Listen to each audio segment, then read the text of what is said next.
one of these days I'm actually going to show you something that I'm doing from the start. Unfortunately, today's not it. As you can see, I'm showing you something mid-project. But I still want to show you this because I believe that it's something that's often overlooked. As you can see here, I've actually removed all of the door furniture. So that's where the latch goes and all the handles and everything. I've removed it all. I then went through and I cleaned out inside in here. Now unfortunately, when this happened, they tried to fix it up by hammering in a couple of nails. Not good. I really got stuck with them, so unfortunately I had to just pound them in a little bit further and try and make the best of it. But this is what you're supposed to do. Clean out the joint that you've actually messed, that you split. So you split that, okay, clean out the joint. Clean it, make it nice and clean. Take everything off so you can work with it properly. Now, after I clean it, I've put the glue in, I've clamped it, and as you can see, I've covered the entire thing. So the entire area gets clamped solid and tight. So now when that's dried off, it's going to be much closer to flush. It's going to be a lot easier to finish off. So what I'm trying to say is that yes, there are times where it's good to just get and do something. Sometimes if you want to finish things off nicely, you're going to have to, and I've learnt the hard way with this, you have to spend a bit of time. Think about it first. Don't just jump in and do this. I mean, this happened a few days ago and I waited because I wanted to think about it. Unfortunately, the workers that were here got onto it first, and I've spent 90% of my time trying to clean up their attempt at fixing this. So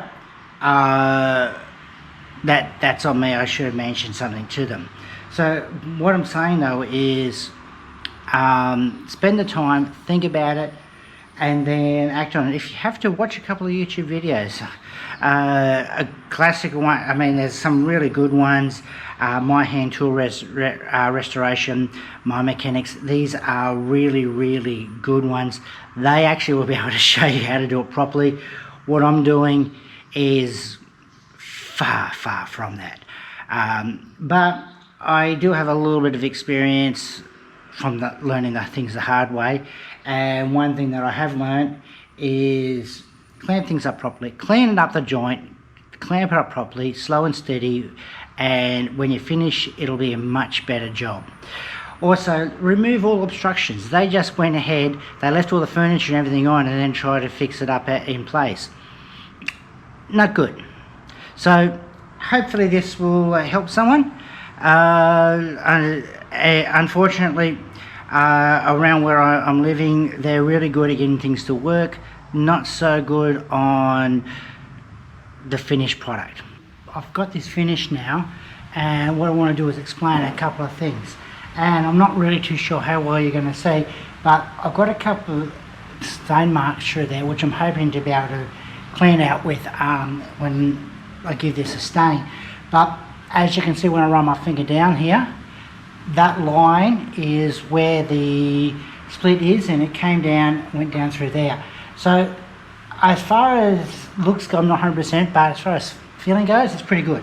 Although here I've got a slightly different problem.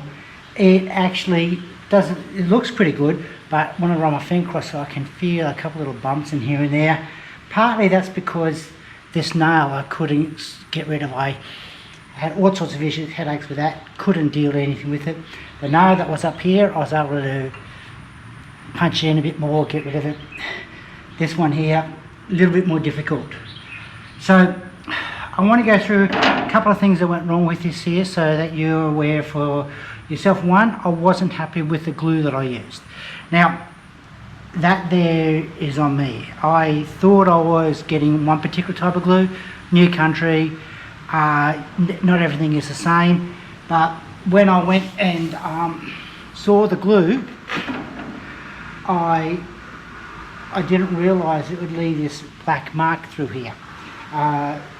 What we have in Australia is a very similar product, it dries clear. you wouldn't be able to see, feel or anything. You wouldn't even know there was originally a split through there had I used that. So that there is a good lesson. Remember to check to make sure you know exactly what you've got and what it does. Secondly, this nail here, and actually that one there caused me a lot of headaches too, but so did this one here. So I wasn't able to get this finished the way I wanted it. These are some of the things that you need to be aware of when you're dealing with stuff like this, is that one, things aren't always going to go according to plan, and two, even when you think you're doing everything right, you'll be amazed at what doesn't work in the end. But having said that, it hasn't come up too bad. I'm hoping to get this cleaned up. I'm running my hand through here, and it's a lot nicer than when I run my hand down further on or up higher, because I end up finishing off with a 150 grit. That made it much smoother. So I actually got a much better finish than the rest of the door, and quite frankly I wasn't happy with the rest of the door anyway. So to run down through a 150 grit through the entire door before it's done, it's actually probably a pretty good idea. So all in all, I'm not overly disappointed with it. Having said that, I definitely could have done it better, and have my time again, I definitely would have done it better. I would have done things slightly differently, but that's part and parcel of doing things yourself. All I can recommend is you just get in and give it a try, and don't be too hard on yourself when it doesn't go out completely according to plan. You look at these professionals that have been trained and the way they do things. There's a lot of training and stuff that's gone into that, so obviously they're going to do a much better job. But definitely, at least when I look at this down the track, I know, well, it's not 100%, but hey, I did it, and that's a good feeling. Anyway, cheers.